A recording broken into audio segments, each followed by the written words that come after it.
10-word spelling test to begin with. So write down 1 to 10 on your page if you haven't already done it. Again, let me just remind everyone, if you can't speak, let me know. There's going to be plenty of interaction in this class. I'm going to be asking people for answers, asking people to put their hands up if they want to contribute. Loads of opportunities to speak. So if you can't be involved in that, put your name in the chat box and we won't waste everyone's time. At the moment, I've only got 5 people. So that means there's a lot of people here who are happy to contribute today. All right, so let me get the words. 1 to 10. Here we go. Number 1. And I'm only going to read these once. Okay, I'm only going to read them once. Number 1, exponentially.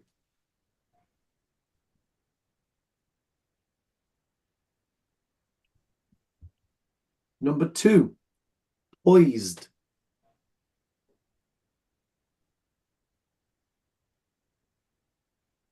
Number 3, profound.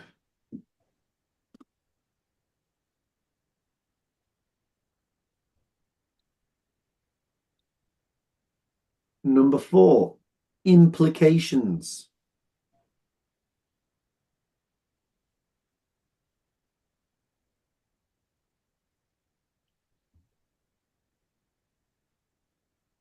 Number 5, constellation.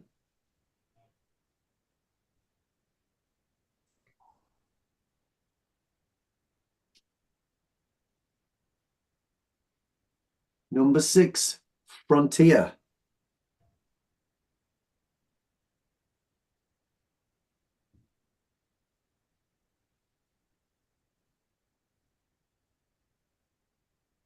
Number 7, undercut.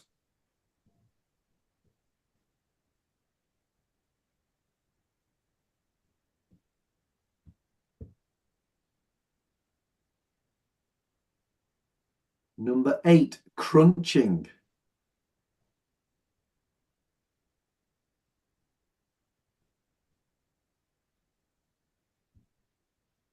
Number 9, distill.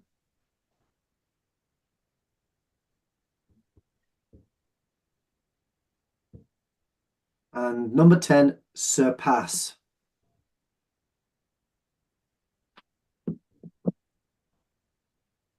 All right, so you've got about 10 seconds just to have a quick check of your spelling.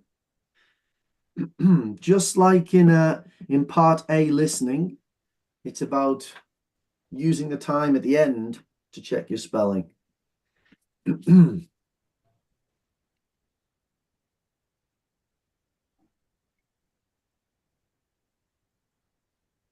Okay, let me show you the vocabulary then. I'll just maximize that. There we go. Okay, have a look at, here's the spelling. Okay, check it. Type in how many you got correct into the chat box. It would be interesting to see. Let's take 30 seconds just to check it. Type in your number into the chat box. That would be good. We'll have a little chat with a few people. Shafiq, fantastic. Eli, brilliant. 9. Khalid, excellent. Some very difficult words here, though. I do think that you 3 guys there, you've probably seen these words before in the past. Maybe we've got a lot of new students who haven't seen a lot of these words before. But there's some tough spellings here, I think. Some quite tough spellings. I mean, this word here, poised, that's a strange one. You know, you've got this oi sound, and this, it's an S, isn't it? But it sounds like a Z, z, z, z, z, z. When I said this word, profound, I didn't say profound, I said profound. So you've got this kind of dead vowel sound here. Exponentially sounds like a sh, doesn't it? Doesn't sound like a TI. Okay. Constellation, again.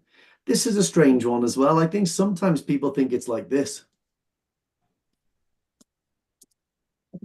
As in like it's a medical part. Yeah. Some part of the body. But no, it's not. Frontier. And then maybe people might be thinking there's a double L on that one. I can imagine people might think that as well. But I suppose the really important thing about these words is the definitions. And I've got the definitions here. Okay. So I'm going to pop people into breakout rooms so you can match them.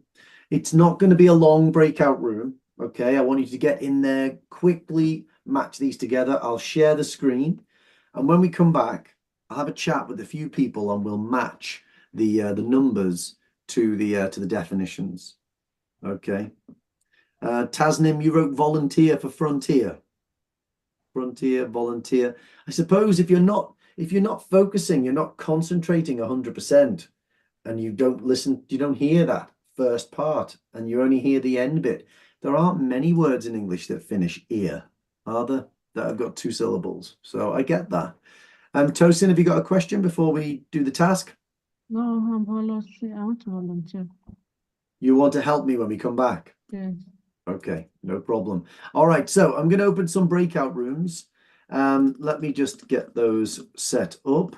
We're going to have 5 or 6 people in the breakout rooms. There should be more than enough people for you to have a quick chat, try and match them, and then we'll come back, we'll match them together, we'll discuss the meanings. There are some aspects of these words that require a bit of discussion as well, but here they are.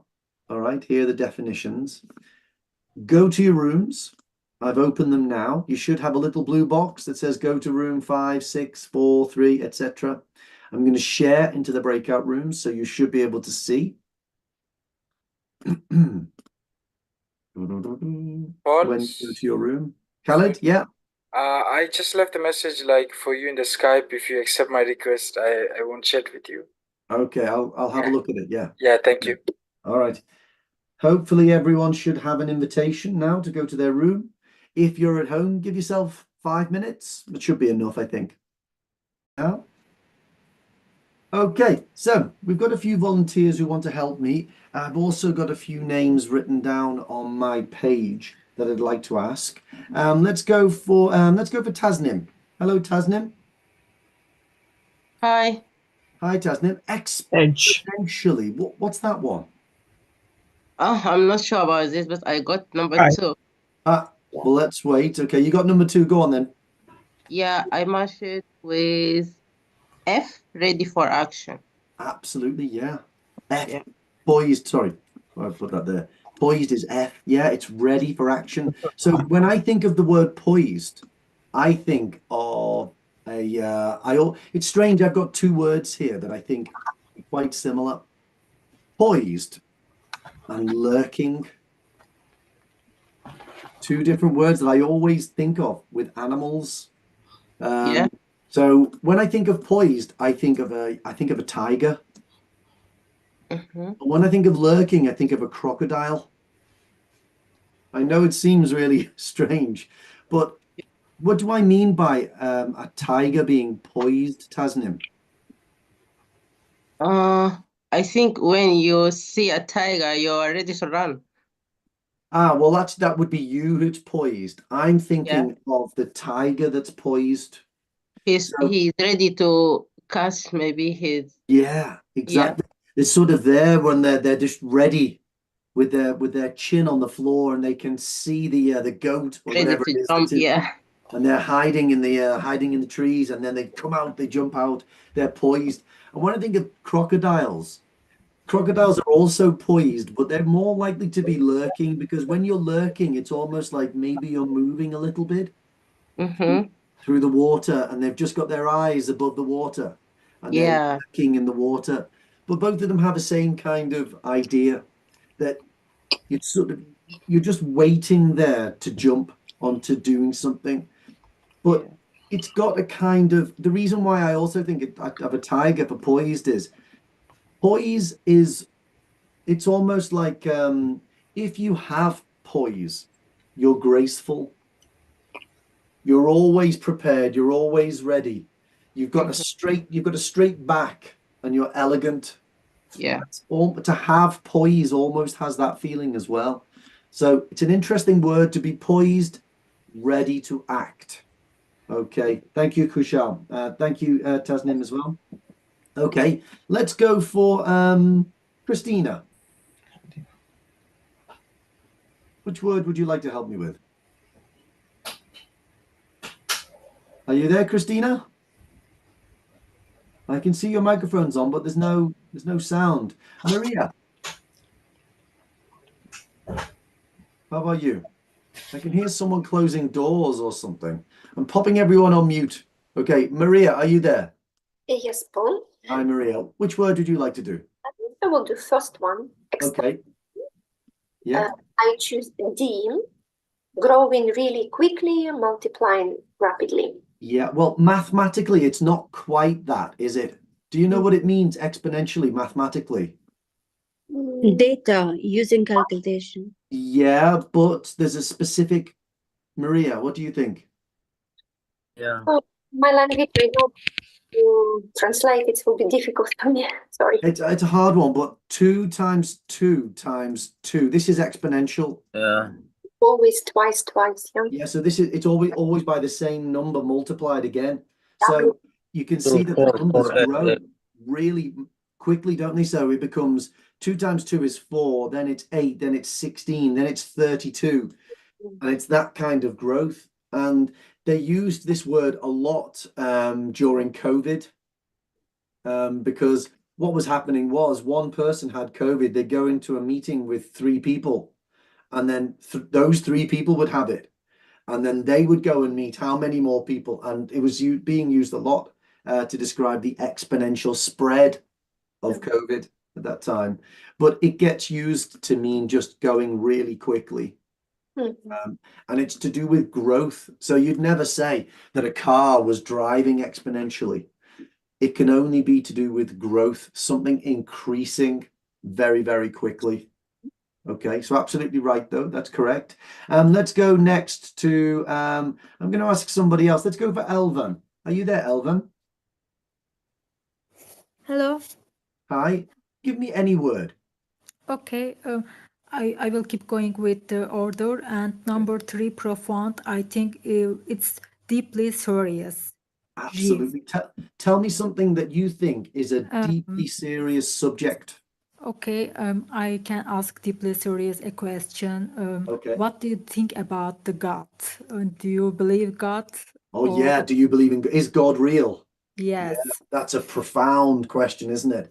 Another one might be, what's the meaning of life? Or what happens after you die? Yes. These are profound questions. Questions. An example of something which is not a profound question. What's that nail varnish you're wearing? Yeah, that's not a profound question.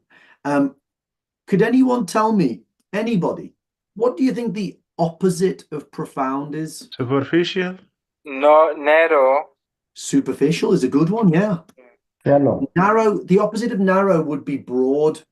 Shallow. Because I think. profound is like a deep injury. Shallow. Okay, yeah. So we start to see these words, don't we? Okay.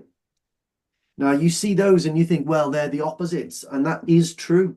The opposite of deep is shallow. That's absolutely true. There's never a time when the opposite of deep is not shallow. But the opposite of superficial is not always profound. So, for instance, if you were talking about a wound, you would never say that someone has a profound wound on their hand, would you? You'd never say that. You could say that someone has profound injuries. You know, if someone's been in a terrible car accident, they have profound injuries. That means that they are deeply serious. Another way to think of it would be life-changing. That's another way they say life-changing injuries. Okay, but you would never say that someone has a profound cut on their hand. You'd say they have a deep cut on their hand. But you can use superficial as the opposite of profound when you're talking about subjects.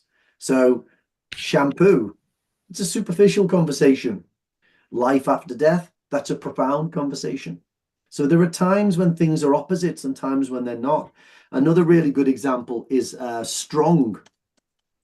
Okay, I think that most people think the opposite of strong is weak. So my cup of tea is very strong and your cup of tea is very weak. But when we talk about cheese, We don't say weak cheese, we say mild cheese. Mild. So opposites, they don't always work the same way that you think they do. So sometimes they might be opposites in this field, but in that field, they're not. Okay. So, but excellent, Elvan. Really good explanation. Ada, are you there? Hello, am I pronouncing? Is it Ada? Ada? I don't know. No, you're not there. Don't forget, guys, if you can't speak, tell me in the chat box. I am here, Paul. Do you mean me or another people? Are there more than one Ada? Yeah, it looks like you said it's Raida. Yeah, okay. You can do it for me. Sorry, I think Ada told me she couldn't speak. Sorry. Go on. Yeah, which one? Sorry, Ada. Go on, Gaida. What would you like to do? This one? Yeah, okay. Okay. It's okay. Let's go to frontier. Frontier is the I. It's going to I, the age of what is known, has been experienced. Can you give me an example of a frontier? Oh, the last. I cannot really. I cannot It's hard, isn't it? Think about something about this. Does anyone know what this is? A TV series. Yes, TV yes. series. Yeah. It's a movie. Okay, so they say something is the final frontier. What is it? The last line, right? I know, but what is the word that goes there? Star Trek is a TV series. Where is it? Border. Space. Cosmos, space. Border. Yeah, so that's what they say. They say space is the final frontier. That means the last thing that we need to discover. Everything on Earth has been discovered. That's what it says in Star Trek. Everything on Earth we know, but the space, the universe, we don't know what's there. So leaving Earth, that's a frontier for us. Now, it's not quite true these days, is it? Because we've been to the moon, we've sent things to Mars and Saturn and stuff, but there are many things out there that we don't know. So people say that frontier is a border, and it is a border of sorts, but it's a border between what we know and what we don't know. It's not just a border between countries. So a really good example would be, I know this is a very bad drawing, but does anyone know what country I'm trying to draw there? US. Russian? US. America. Yeah. This is the America. US. Now, remember what happened? All of the Europeans traveled here, didn't they? They went to New York and Boston and places like that. Okay. And what happened was they moved across America in this direction. And they eventually got over here to the east, sorry, to the west coast. And what happened was it meant that at any time, this was the frontier, and then 50 years later, this was the frontier, and then 50 years later, that was the frontier, and eventually they got to the end. So the frontier was always the limit to where they had traveled, and they had not gone any further than that. So they called that the frontier each time. Paul, can we say like this, for example, due to the war in Lebanon, nowadays Afghanistan is the frontier for the international flights? I don't. It gives you, if you think that's the final place people can go before it gets too dangerous and people are stopping there, then I guess you could say it. But generally, it's the edge of what's known. That's what a frontier is. And people already know the geography of that area, don't they? But they could do it. People use it to say this is the last place. We either don't go beyond it or we've never been beyond it. Border in short. Well, no, that's why I'm trying to say it's not a border. Border. Because if you think about it, this, if I draw the UK, okay, I know that's a bad drawing, but that's the border between England and Scotland, isn't it? Mm-hmm.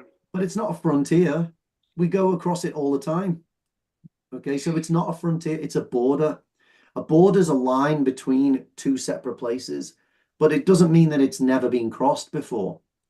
But there will have been a time, I guess, when the English king was based in Nottingham, maybe, and he said, look, that's the frontier. I don't go past there. We don't know what's beyond there. Scotland's full of savages or whatever, back in the past. But nobody calls that the frontier now. Can you? Okay. I add something, Paul, very special. When the British India, the place where I live, the British is called it the place where I live is Peshawar. It is called frontier.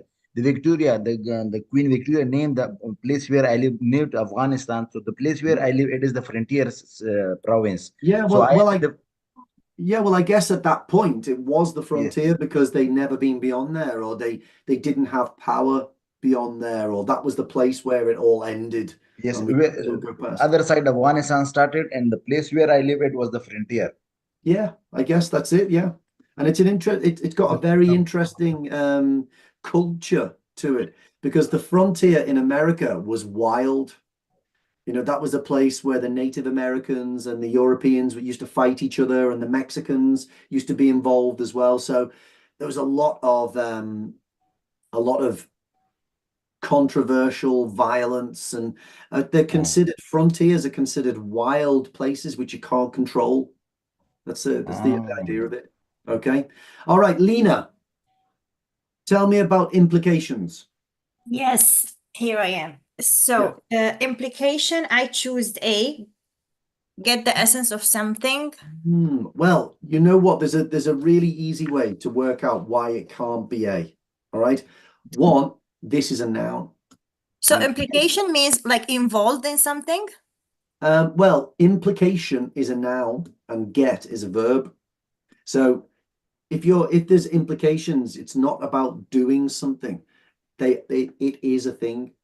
So it's also a plural noun. So I would be thinking this Outcome. G. Okay. G. So implications. So let's have a think about it. You know, if somebody says, I've been diagnosed with cancer, what's your reaction to that?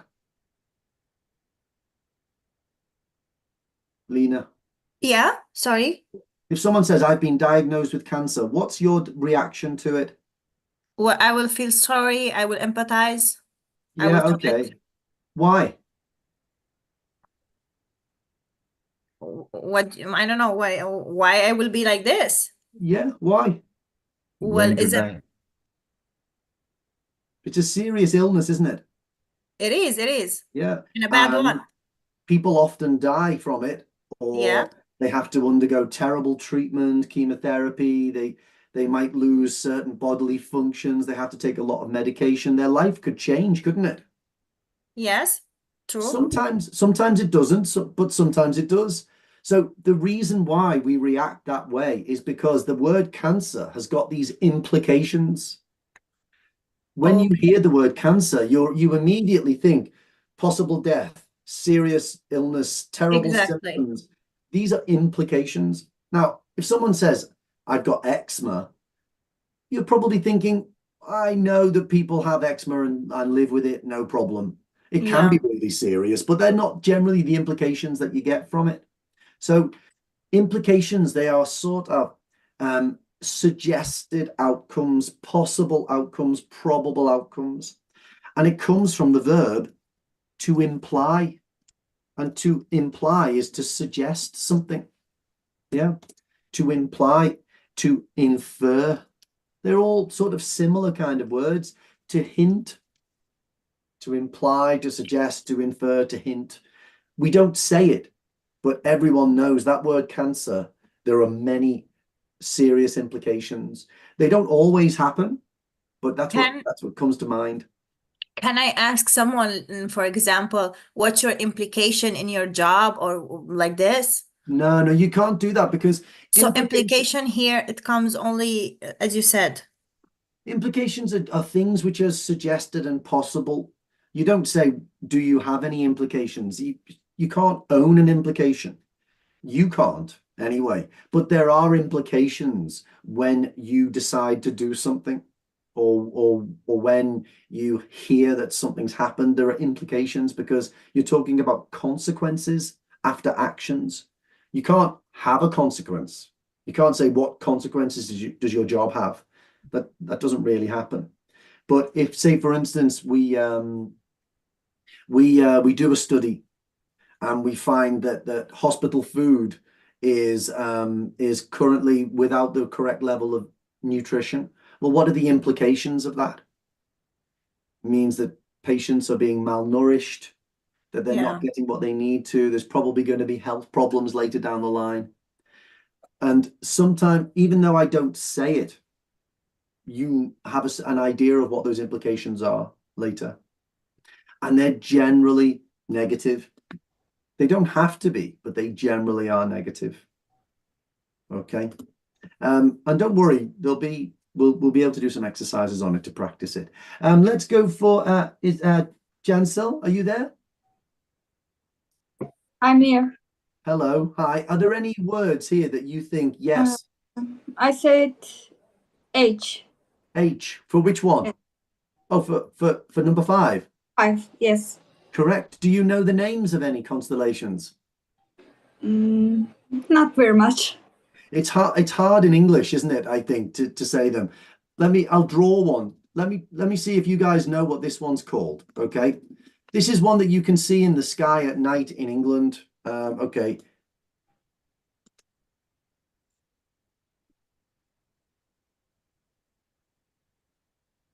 Has anyone seen that one in the sky in England? No, Yes. it's cloudy every day. No, it's not cloudy every day. It's Big Bear. We call this one Orion. All right. He's a hunter. So this is his sword, and these are his hands. And this is his belt across the middle. So there are loads of them. You know, there's also the Big Dipper. We call it the Big Dipper. I think it's like that. Maybe it's a fewer stars. You've got Cancer, Capricorn, Sagittarius, all of the stars of the zodiac system. They're constellations. Horoscope. All of the horoscope, yeah. So those are what constellations are. And the way, if you think about a constellation, you're thinking of space, all of the stars together in shapes, and it makes you think of a lot of stars. That's the idea of it, stars together. And in this text, you'll see this word being used, and it doesn't mean stars. Okay, in the text, it doesn't mean stars. What if I said to you, at the Oscars last night, there was a whole constellation of actors and actresses. If you think about it, a constellation, Yeah. What do you think, Jansel? Do you think there were not many, or do you think there were many? Yeah. I understand this mean. Well, here, this means that there's a lot of actors and actresses all together. Right. Yeah, and it looks like when you look up in space and you see the stars together, that's what it was like. That's the idea. So it's like a picture that they're trying to put into your head. But actors and actresses are not really stars in the sky. Okay, so a constellation, a whole gathering together. Okay, let's go. I'll do the next one. Undercut. Undercut means to offer at a lower price. Yeah. Undercut. This is what businesses do all the time, isn't it? You can get a jar of jam from this supermarket for 99 pence, but that supermarket selling it for 79 pence. They're undercutting the price because they're trying to get that business. Okay, to undercut. Crunching is a great one because crunching, if you imagine you eat some crisps, crunch, crunch, crunch. But that's not what it means. B. It A should bit be of B. noise in the background, guys. Okay, I'm just doing it. In this one, it is B, yeah. If you're data crunching or number crunching, it means you're processing data.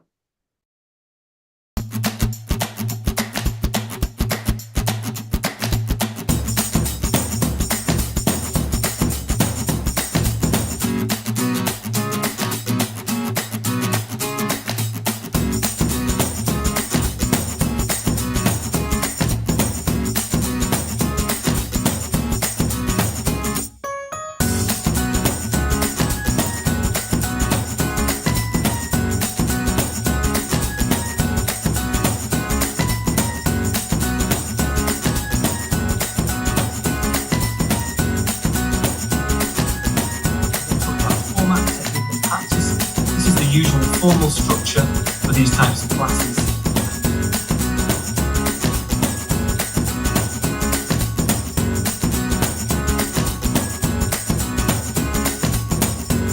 Okay, so here I am with Edwin. Hi, Edwin. Hey, Paul. Hi, nice to see you. Okay, so Edwin, you are an OET hero, is that correct? That's correct. Okay, super. So where do you live?